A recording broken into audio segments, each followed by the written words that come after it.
Hello everybody, in today's video I'm going to be showing you how to set up the AMS Lite like a pro.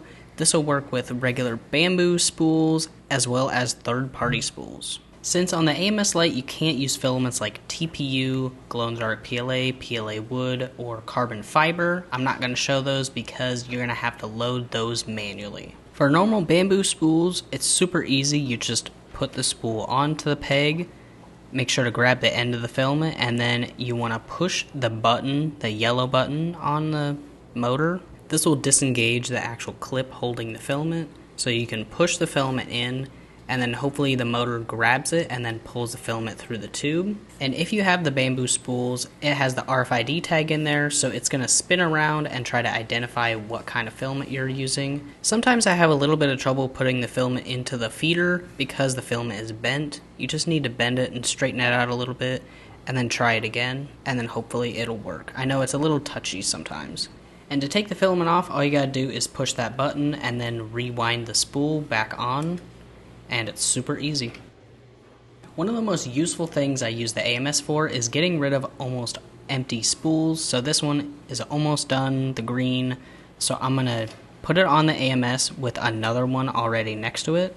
So when I start the print, it'll finish that leftover little bit of green, and then it'll move on to the fresh new roll so I can get just that last bit of filament usage. And just as a double check, you can go onto the menu, click Filament, and then you can see the filaments that are actually loaded up on there. So again, I'm using the Bambu, so it's already preloaded on there. If you want to hit Edit to double check, it shows the brand, the type, and the color. I'm just gonna hit OK, and we're ready to go. Now, if you're using non-Bambu spools, ones that don't have the RFID tag, like I'm using this Voxel PET G, I would just load it onto the pegs normally, feed the filament in, just the same way, but we're going to have to manually input what type of filament so that we can match it when we start printing. And to do that, we go to the filament menu, and then down here it's going to show that it's got a question mark because it doesn't know what kind it is. We want to tap it and then hit Edit. Now in the top left under filament, we're going to click that button and then choose the type of filament that we're using. Since mine's not listed on here, I'm going to go ahead and hit Generic. Now, right next to it, it says PLA, but I'm actually using PET G. You would type in whatever you're using. You can scroll through the menu.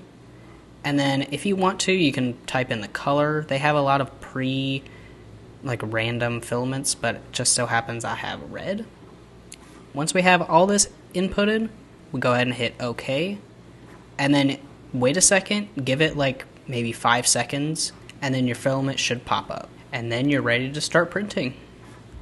Hopefully this video helped you. If it did, be sure to leave a like and consider subscribing to the channel to see more videos like this. Be sure to comment down below what videos you want to see next. And as always, I hope you guys are having a great day, and I'll see you guys in the next one.